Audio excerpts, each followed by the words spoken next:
Mevlid-i Nebi etkinliği ile alakalı malum her yıl bir çalışma yapıyoruz. Bu yılda elhamdülillah çalışmalarımıza başladık. Allah'a çok şükür. Yani geçmiş yıllardan edindiğimiz tecrübelerle bu yılda yani her zamanki heyecan ve ruh ile hazırlıklarımızı yaptık. Elhamdülillah hazırız. Platform ile alakalı çalışmalarımız neredeyse bitti. Şu an ses sistemi ile alakalı olan çalışma yapılıyor. Onun haricinde hemen geri tarafta bulunan kermes alanında da kermesi kurmak için arkadaşlarımız çalışıyorlar. Orayla alakalı çalışma da yoğun bir şekilde devam ediyor. Hemen akabinde de sağlık çadırımız, kayıp çocuk çadırlarımız da kurulmak üzeredir. Belediyenin otobüs vermeme meselesinden kaynaklı bir sıkıntı görünse bile dahi biz halkımızın bu meseledeki duyarlılığına inandığımız için Allah'ın izniyle bir sıkıntı yaşanmayacağını, çünkü her yerden bize ulaşarak bu mesele ile alakalı yardım yapmak istediklerini söyleyen arkadaşlarımız, kardeşlerimiz oluyor.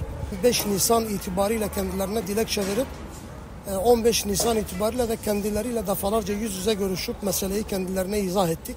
Ne yazık ki Diyarbakır'da oynanan mesela işte Ahmet Spor maçında gösterilen duyarlılık ya da farklı meselelerde gösterilen duyarlılık Peygamber Aleyhisselatü Vesselam söz konusu olunca ne yazık ki gösterilmedi. Tabii biz Diyarbakır Spor ya da farklı bir şeye araç verilmesin demiyoruz. Elbette ki ihtiyaç duyulan her yere verilsin. Ama oralara verilirken yani böyle Peygamber Aleyhisselatü Vesselam ve benzeri meselelerde de ikircikli bir tutum içerisine girip yani bu vatandaşın ihtiyacı olan ihtiyacı karşılamaktan geri durmamalarıydı. Ama ne yazık ki son gün ve gecede araba vermeyeceklerini söyleyerek bizleri öyle bir sıkıntıya soktular. Olsun, yine de biz halkımızın bu noktada duyarlı olduğunu biliyoruz. Buradan bir kez sizin aracılığınızla da yani halkımıza peygamber sevdalısı olan Diyarbakır halkına seslenmek istiyorum. Diyarbakır'da dağıtmış olduğumuz brandalarda olsun, gerek el ilanlarında olsun, gerek afişlerde olsun ücretsiz taşıma araçlarının kalkacağı noktaları belirlemişiz. Bu kardeşlerimizden, halkımızdan beklentimiz bu noktalardan alana gelmek isteyen halkımızın ücretsiz bir şekilde alana getirilmeleri noktasında duyarlı olmalarıdır. Buradan kendilerine bu duyarlılığı göstermeleri için sesleniyorum. Peygamber Sevdaları Vakfı her yıl Hz. Muhammed Aleyhisselatü Vesselam'la alakalı yapmış olduğu etkinliklerde yani o yıl toplumun ya da insanların ihtiyaç duymuş olduğu meseleleri göz önünde bulundurarak bir tema belirliyor.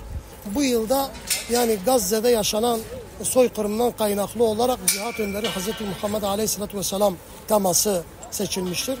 Malum ciddi bir kıyım yaşanıyor. Oradaki kardeşlerimize karşı Müslümanların içerisine düşmüş olduğu bu duyarsızlığın Müslümanlar içerisinde bulunması gereken cihad ruhunun kaybolmasından kaynaklandığını düşünüyoruz. Bu vesileyle İslam ümmetinin tekrar bu cihad ruhunu kazanması için böyle bir tema seçilmiştir. Gerek Diyarbakır merkezde yaşayan kardeşlerimiz olsun, gerek il ve ilçenin köy ve ilçelerinde yaşayan vatandaşlarımız olsun. Bütün bu kardeşlerimizden talebimiz mutlaka ama mutlaka Resul-i Ekrem Aleyhisselatü Vesselam ile alakalı yapılmış olan bu etkinliğe iştirak etmeleridir. Malum burada Resul-i Ekrem Aleyhisselatü Vesselam ile alakalı güzellikler anlatılıyor. Onun bizim hayatımıza bakan tarafı anlatılıyor. Bizim hayatımızda olmayan yönleri anlatılıyor. Dolayısıyla hepimiz Peygamber Aleyhisselatü Vesselam'ın ahlakına, sünnetine ve siretine her zamandan daha fazla muhtacız. Biz her yıl yapmış olduğumuz bu etkinliklerle bu bilinci ve bu şuuru vermeye çalışıyoruz. Onun için kardeşlerimizden bu şuur ve bilinç ile bu etkinliklere yoğun bir şekilde iştirak etmelerini ve katılmalarını kendilerinden bekliyoruz.